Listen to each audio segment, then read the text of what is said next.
What's up guys? I'm Ryan, I'm Sparring P-Pop Idol, and today, hindi tayo magre-reaction video ng K-pop and P-pop. Kasi, meron nag-comment sa akin.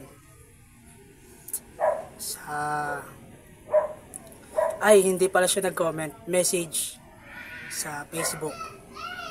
Sabi niya, subscribers ko daw siya sa channel ko, yun. Then, pinalaw niya rin daw ako dito sa FB account ko. Then, may request daw siya sana na i-content ko. And, sabi ko, sige ano yun. Sabi niya, about daw sa love story ko, ganun. Yun, so, sabi ko naman, bakit ang daming pwedeng request, bakit ayun. Sabi niya, curious lang daw siya. Then, eto, pinag-isipan ko rin to kung i-shoot ko nga ba siya o ano. Pinag-isipan ko siya, pero wala rin naman kasing masama eh. Kaya, ibabahagi ko rin yung naging love story ko. Hindi naman siya totally love story kasi di naman naging kami. Yun. Hindi naman naging kami. Kasi hanggang courting lang ako. So, sige, simulan ko na. Nagsimula ito sa Facebook, sa My Day niya. Then, nakita ko siya unang kita ko sa kanya sa Facebook. Yan, nagandahan kaagad ako sa kanya. Then, after that, palagi ko siyang inaabangan sa Facebook. Yung story niya ba. Pero, minsan di ko siya in-stalk. Kumbaga, kontento na ako sa nakikita ko lang yung story niya, ganun. Then, ayun, habang tumatagal, nabebetan ko na talaga siya. Then, dun ko na siya in-stalk. Sakto naman, friends kami sa Facebook. Then, problema ko naman nun, paano ko siya i-approach. Kaya, nag-isip ako, then, nag-survey ako sa kanya. Nag-question lang ako about sa love. Then, nag-reply naman siya. Then, after that, yun, nagtuloy-tuloy na yung convo namin. Yun, nag-getting to know each other, mga ganun-ganon. Then, hindi kasi siya mabilis mag-reply. Then, hanggang sa, sabi ko sa kanya, ligawan ko siya. Then, yung natatandaan ko na sinabi niya, natatakot daw siya. I think di pa siya ready nun. Then, sabi ko sa kanya nun, waiting naman ako na kaya ko naman maghintay kahit walang kasiguraduhan, sabi ko. Then, ayun nga, hanggang sa dumating na sa point na pinapatigil niya na ako. Pati nung kaibigan niya, nakausap ko yung kaibigan niya na sabi nga, nag-explore pa daw siya, marami pa daw siyang kailangan unahin, mga ganon. Then ako naman, siguro nga, pero wala eh. Gusto ko yung tao. Nagustuhan ko na siya noon yun. Nabetan na ba, ganon. Then, ayun, di niya na ako chinachat. Ginose niya na ako. Tapos napaisip rin ako nun kung titigil na ba ako.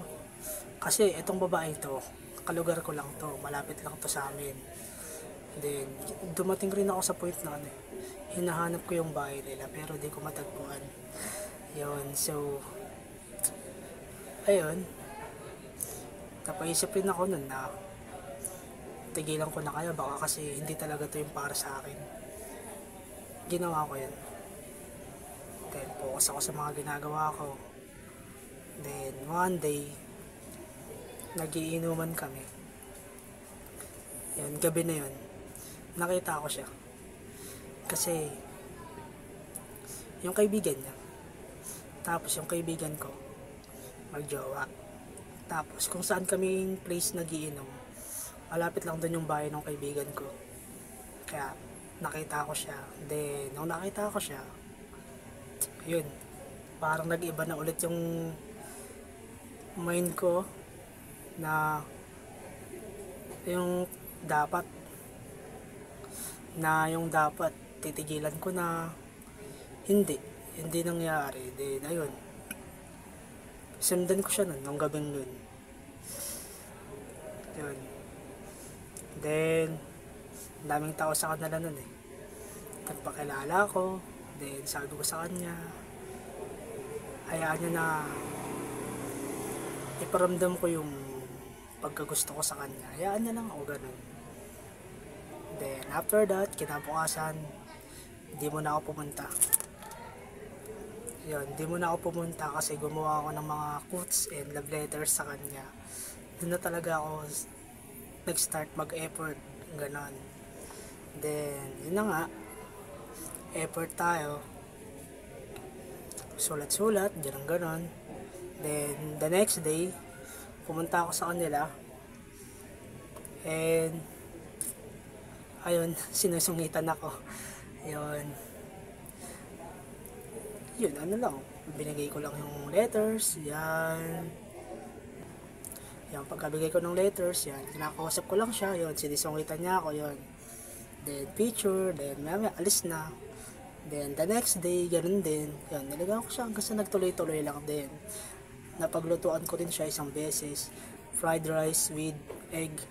Then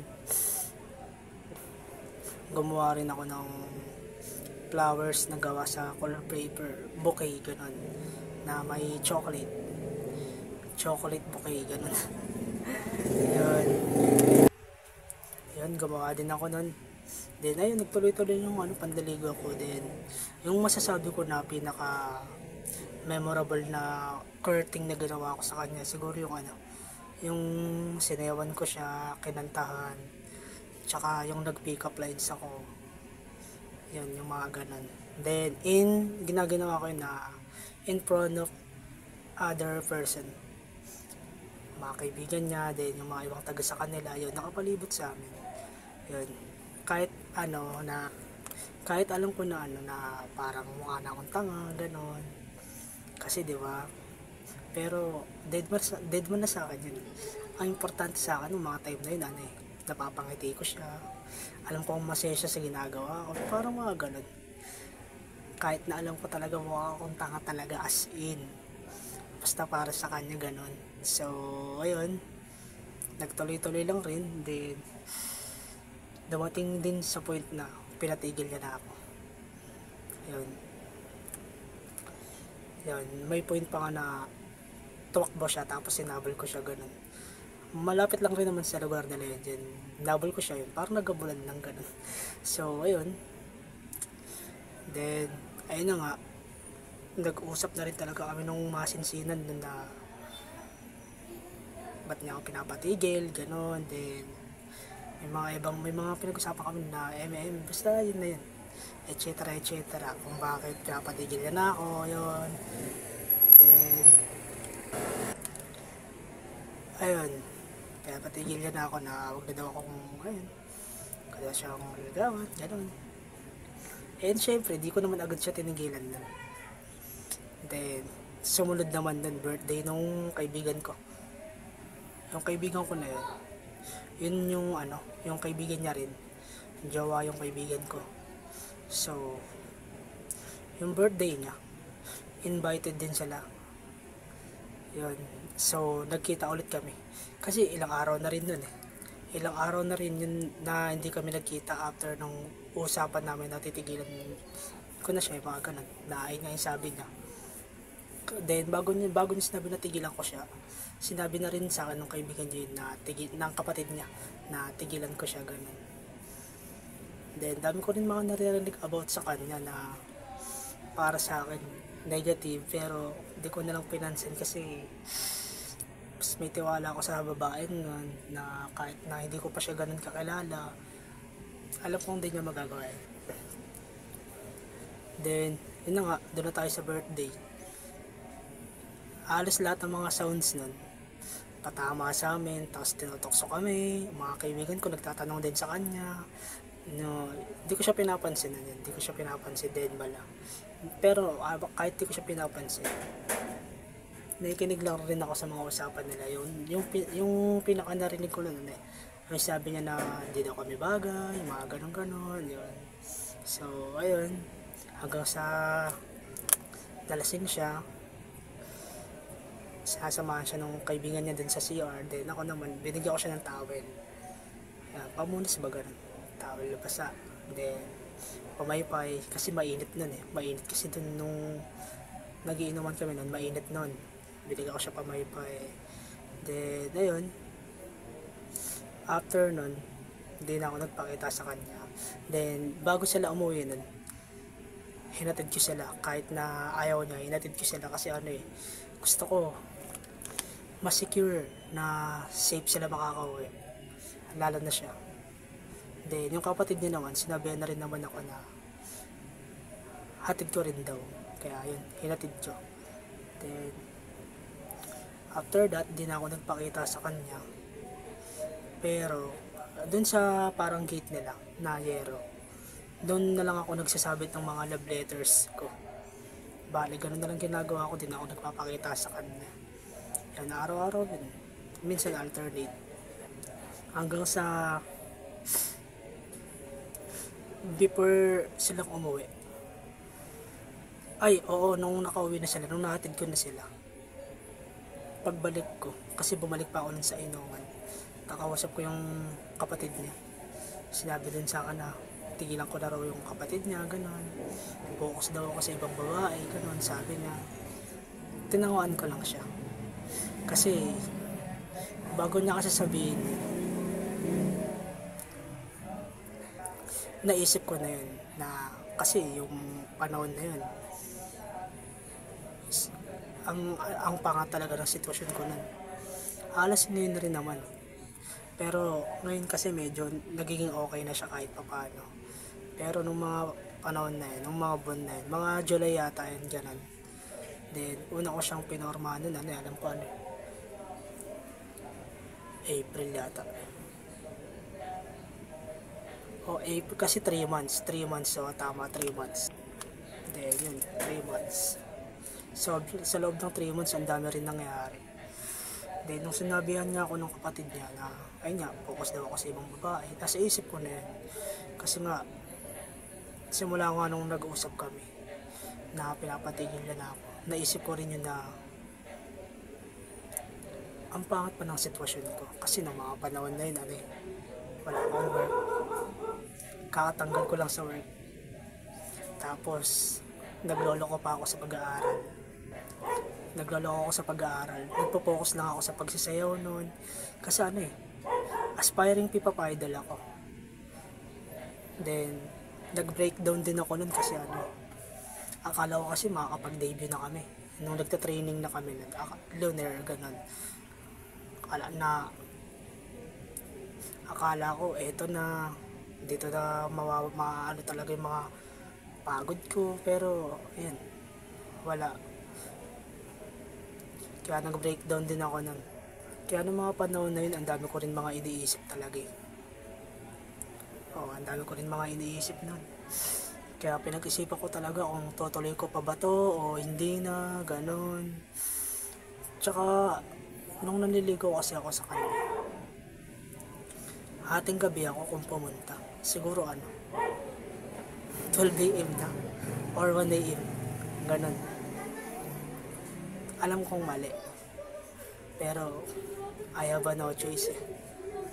For me, wala akong choice. Kasi, first of all, natatakot akong marap sa family niya. Kasi wala akong maiharap. Sarili ko lang ganun. Actually, I'm a shy type person, pero malakas loob ko. Kaya yun lang yung naging parang puhunan ko nung mga time na yun.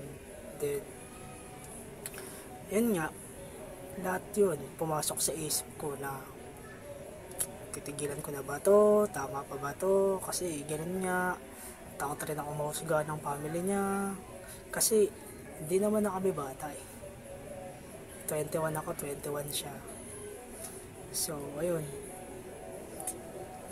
Yun nga, nung sinabi nga sa akin nung kapatid niya yun, nakapag-decide na rin ako nun.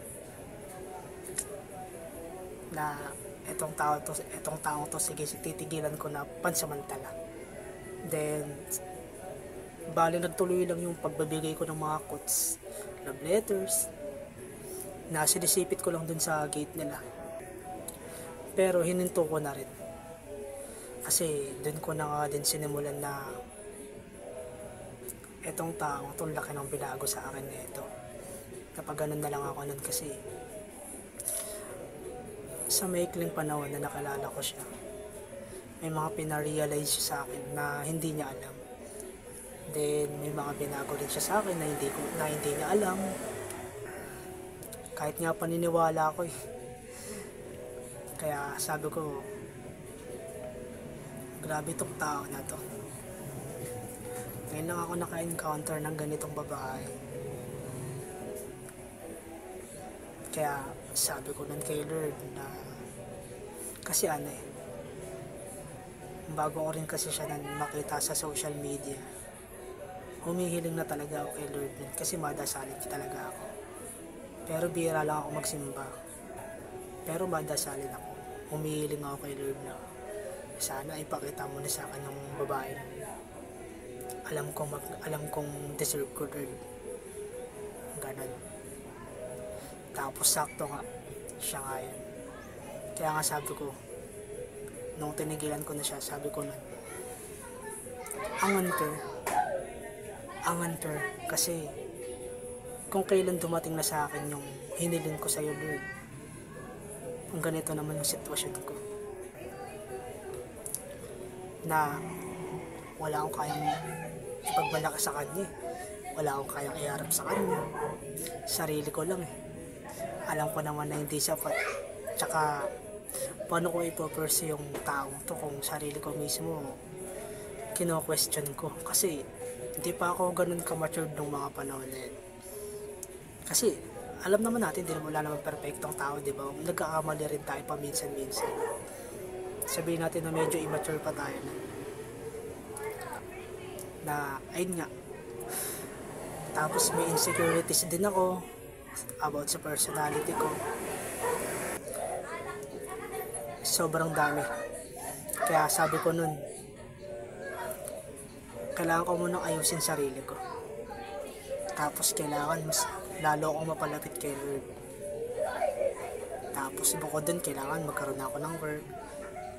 Ayusin ko na yung pag-aaral ko. Tapos tuparin ko yung mga dreams ko, goals. Siguro pag lahat yung nagawa ko na, babalik ako sa kanya para humingi ulit ng permiso na ligawan siya. Ayun mga sinabi ko rin sa sarili ko na oo, ngayon aminado ako, may nararamdaman pa ako sa taong to ngayon.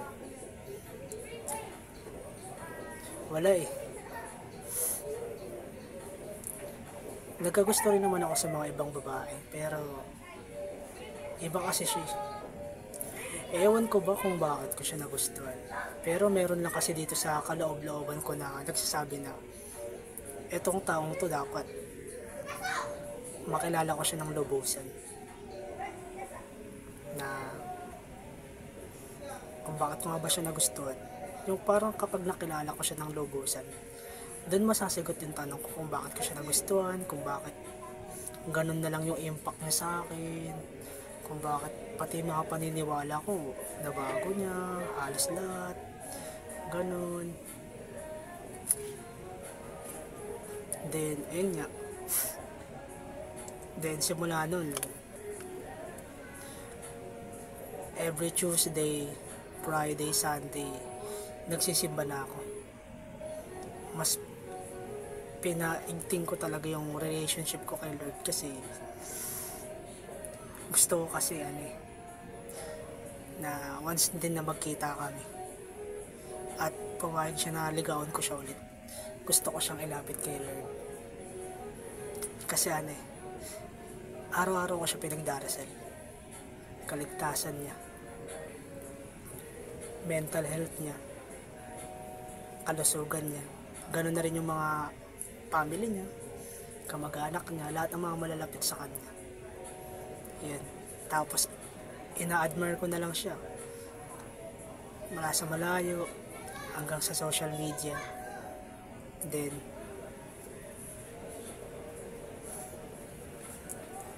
ganun na lang yung ginagawa ko sa kanya sa ngayon.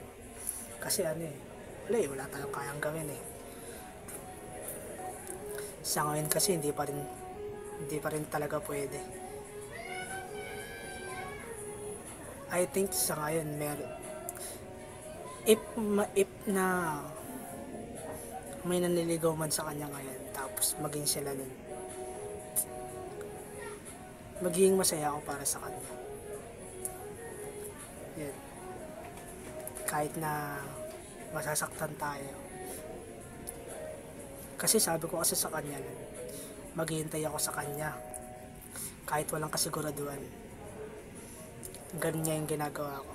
Kumbaga, kaya ako siya tinigilan, temporary. Gusto ko na isipin niya na kaya ako tinigilan nito kasi wala na siyang nararamdaman.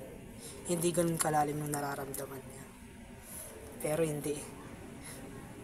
May iba pa akong reason kung bakit tinigilan ko siya temporary. Yan. Yan, may reason pa. Na sabihin natin na naghihintay tayo ng tamang timing, tamang panahon. Kasi nung nakilala ko kasi siya, bad timing. Dumating nga siya nung hiniling ko, pero bad timing kasi nasa ganung sitwasyon nga ako. Grabe. Kaya ngayon, hindi rin muna ako nagpapapasok ng mga taong gustong pumasok sa buhay ko, ganun. Kasi nga meron akong inaantay na tao. Hindi man niya alam na ganito pala yung ginagawa ko para sa kanya. Okay lang. Naniniwala naman ako na balang araw, pag nag-cross ulit yung landas namin at okay na lahat, perfect timing, tamang panahon, tapos new era, siguro doon ko masasabi na ito na yun. Kaya yun, sa nag-message sa akin, ito yung love story ko, na ganito man yung naging resulta. Masaya naman ako kasi ang dami ko rin natutunan sa panahon yun, sa maikling panahon na yun. Yun. And kung if mapapanood man niya to, wag na. Hindi, joke lang, ipapapanood mo to. Siguro dito mo makakano yung side ko. Kasi isa rin sa naging point of view ko yun na what if nalaman niya yung side ko, ano kaya ang maging reaction niya. Kaya eto na yun, if papanood mo man to, dito mo na malalaman kung bakit ko biglang ginawa yun, na tinigilan kita basta-basta, kahit na sabihin natin na sinabihan niya ako. So ayun, dito na natatapos ang ating video. I hope nagustuhan po ninyo yung naging topic natin ngayon. And don't forget to like, share, and subscribe. And bago natin tuluyang tapusin to, please support my upcoming small business. Actually, nakapag-create na ako. Products na lang ang hinihintay natin. Nolyo Guaine, a Korean trip shop. Yun, meron tayo niyan sa Facebook, Instagram, TikTok, X. Yun, sana supportahan ninyo. And yun, thank you.